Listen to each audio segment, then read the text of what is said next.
पिताजी हैं। विचित्र बात है, स्वीकार करना बड़ा मुश्किल है, पर सत्य बात है। 5 पिता। पहले पिता अग्निदेव।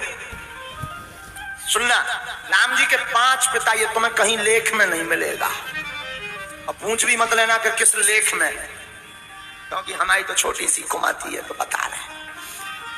मती तो है ही नहीं, कुमाती है। पहले राम जी के पिता हैं अग्निदेव, क्योंकि अग्निदेव से ही खीर प्रकट हुई है, इसलिए वो पिता का दर्जा है। एक। दूसरे पिता दशरथ जी, जो प्रतिपाल है, क्योंकि दशरथ जी ने पालन पोषण किया। 2।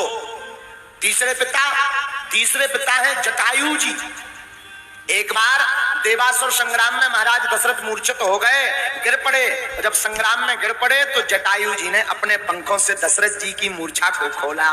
दशरथ जी प्रसन्न भय, मांगो हम तुम्हें क्या दें। जटायु ने कहा हमें कुछ नहीं चाहिए। जटायु जी ज्योतिषी थे, तो जटायु ने हाथ देकर के कहा दशरथ जी आपके हाथ की रेखाएं बता रही कि 4 पुत्र होंगे आपके, अगर देना ही है तो बड़े पुत्र के ऊपर हमारा अधिकार हो, ऐसा हमें वचन दे दो। दशरथ जी ने सोचा अभी तो एक भी संतान नहीं है, अगर ये कह रहे नहीं कि भरोसे हो जाए, हमने वचन दिया।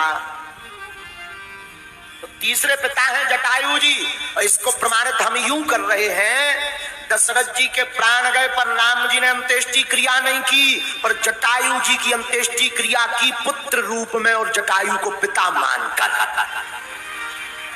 हाँ, तीसरे बाप ये हो गए।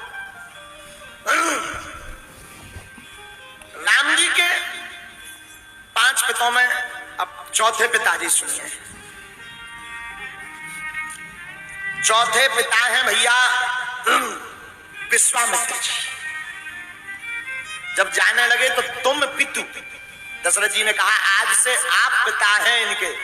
क्यों? क्योंकि वशिष्ठ जी ने कान में कह दिया कि ये अकेले जाएंगे, वहां से बहू रानी लाएंगे, और विवाह अगर अपने लड़कों का करवाना है तो इनको बाप बना दो, क्योंकि पिता का अधिकार है पुत्र पर विवाह का, वरना अकेले ही आएंगे राम जी। तो दशरथ जी ने राम लक्ष्मण को विश्वामित्र को सौंपा और कहा आज से आप इनके पिता हैं, ये तुम्हारे बेटा हैं।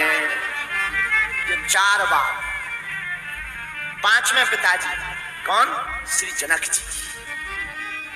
पत्नी के पिता भी पिता के समान ही होते, ये राम जी के 5 पिता हैं। ये नई बात है।